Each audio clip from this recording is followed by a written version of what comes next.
मनुष्य अपना भाग्य स्वयं लिख सकता है। कैसे लिखेंगे भाई हम? हमारे पास तो वो बही खाता है ही नहीं। मन में ये प्रश्न आ सकता है। तो ये पहले तो ये प्रकृति आपकी परीक्षा लेगी। परीक्षा धीरे धीरे धीरे कठिन होती जाएगी। लेकिन यदि हमने कहा ना, यदि आपने हार नहीं माना, फिर ये प्रकृति ही आपको सहायक सिद्ध होने लगेगी आपके लक्ष्य तक पहुंचने के लिए।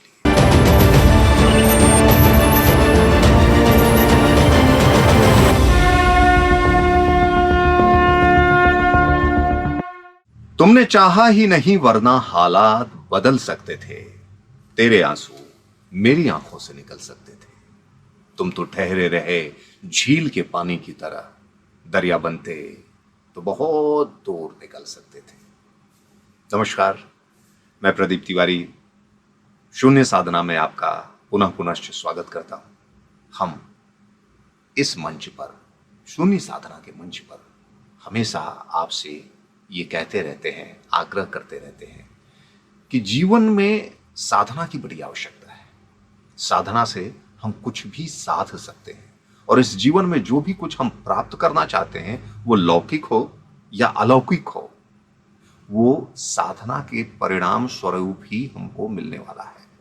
इतिहास उठा करके देख लें, हम जिन विजेताओं को देखते हैं, जिन अचीवर्स को देखते हैं, जिन सफल व्यक्तियों को देखते हैं, उन सब ने अपने अपने क्षेत्र के लिए बड़ी साधना की है।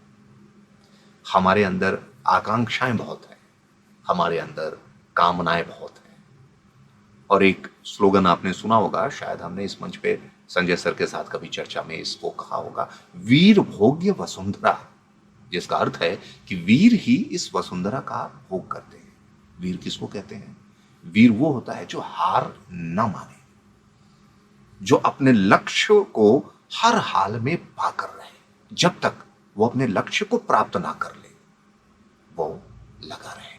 गुरु कह रहा आपका कि तुमने चाहा ही नहीं वरना हालात बदल सकते थे और तेरे आंसू मेरी आंखों से निकल सकते थे।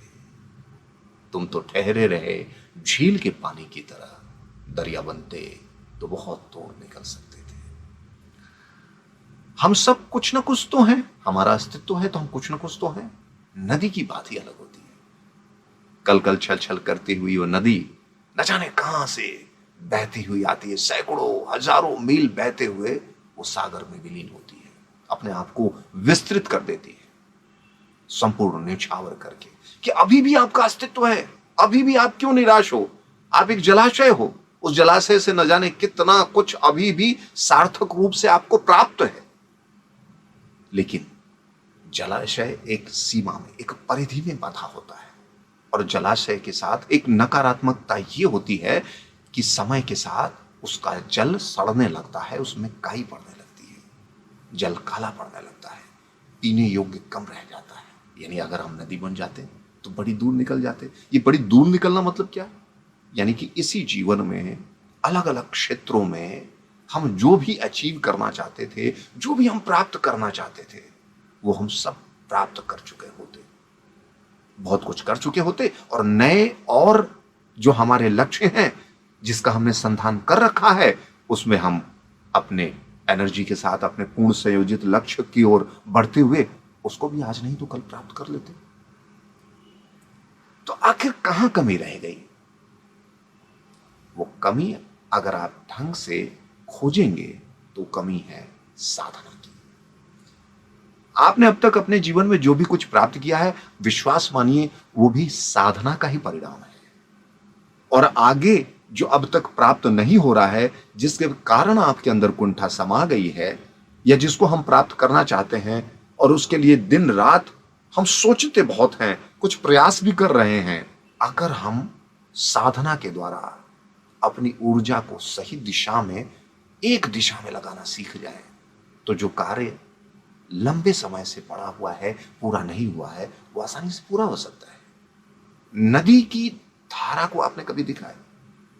अगर आपने हरिद्वार या पहाड़ों के आसपास कभी आप गए होंगे, तो पहाड़ों से जब वो ग्लेशियर पिघल करके वो नदी का स्वरूप लेता है, वो पानी आता है, देखा है उसमें कितना प्रवाह होता है, कितनी शक्ति होती है। बड़े बड़े पत्थर उस प्रवाह में बहते हुए न जाने कितनी दूर निकल जाते हैं। ये आपके ऊपर पूर्ण रूप से निर्भर करता है कि आप तालाब बन करके दुख स्वरूप ही सोचते हुए, कंपैरिजन करते हुए कि फला व्यक्ति इतना आगे बढ़ गया, उसको इतना प्राप्त हो गया, उन्होंने ये अचीव कर लिया, मुझे नहीं मिला। या तो तालाब बन के रह जाइए और या फिर नदी बनने के लिए साधना करना शुरू कीजिए। साधना बहुत सरल है। हमारे शुरुआती एपिसोड्स को देखना शुरू कीजिए, 1 2 3 4 करके जितने एपिसोड अब तक हैं उसको देखिए, समझने की कोशिश कीजिए क्या कहना चाहते हैं हम लोग, क्या है शून्य साधना। अगर मन में कोई दुविधा, प्रश्न या कुछ भी ऐसा आपके अंदर कोई भ्रांति आती है तो कमेंट बॉक्स में आप अपनी उंगलियों के द्वारा वो प्रश्न हमसे पूछिए। विश्वास कीजिए, ये चैनल और इस चैनल में हम और संजय जी आपकी सहायता के लिए बैठे हुए हैं। जीवन को सुखमय बनाएं, जीवन को उन्नत बनाएं, जो भी नहीं प्राप्य है उसको प्राप्त कर लें, चाहे वो लौकिक हो या अलौकिक हो। प्राप्त तो किया जा सकता है अगर आप प्रयास करते हैं, अगर आप मेहनत करते हैं, इसका कोई विकल्प नहीं है। सफलता के लिए यह अत्यंत आवश्यक है।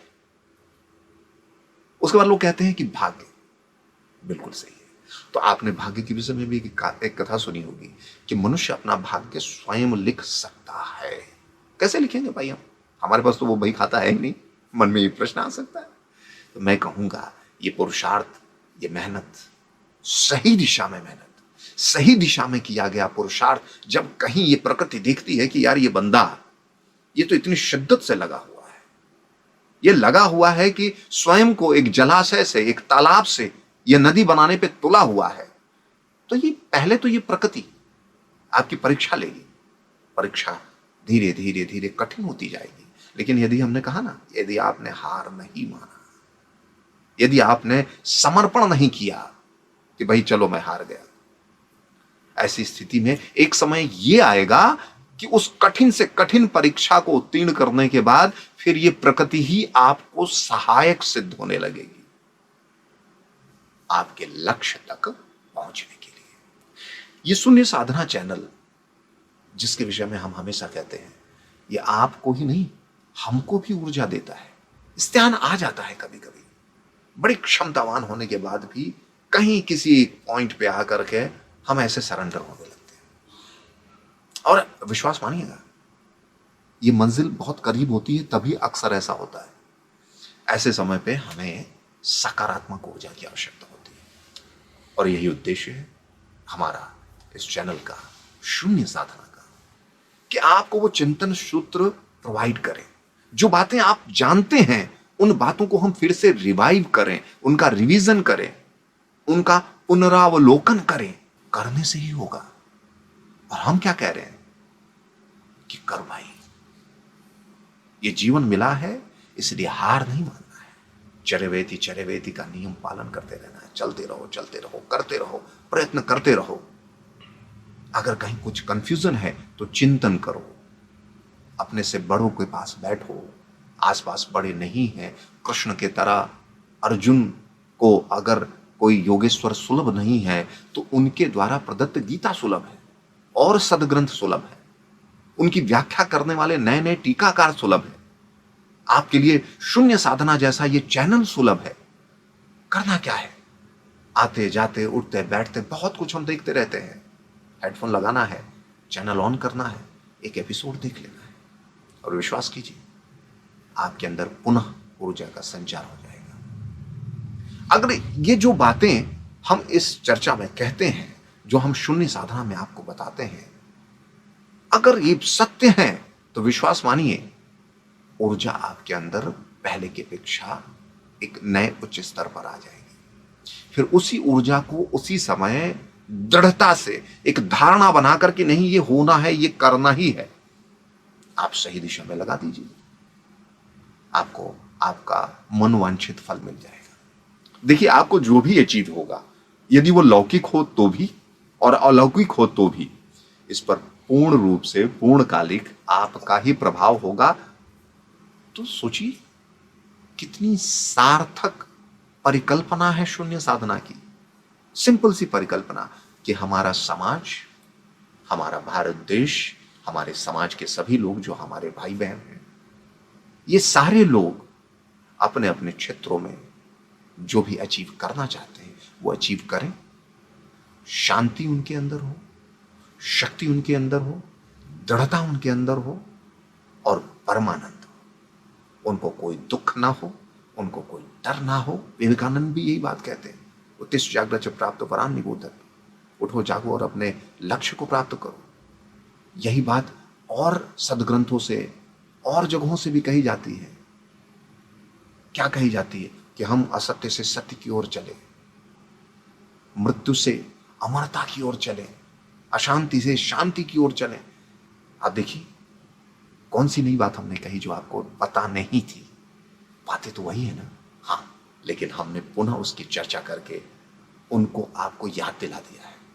ठीक उसी तरीके से जिस तरह अपनी शक्तियों को हनुमान जी भूले बैठे हैं और जामवंत आकर के उनसे कहते हैं का चुप साध रहो बलवाना, तुम्हारे अंदर बड़ी क्षमता है, तुम करो और तुम करके इस कार्य को पूर्ण करो। शून्य साधना का भी यही उद्देश्य है कि आप अपने अंदर की अद्वितीय शक्तियों को जगाएं और आप अपने उन लक्ष्यों को प्राप्त करें जिनके प्राप्त होने से आपको सुख, शांति और निडरता प्राप्त हो। इन्हीं शब्दों के साथ आज की इस चर्चा को हम यहीं विराम देते हैं। मिलते हैं अगली कड़ी में। नमस्कार।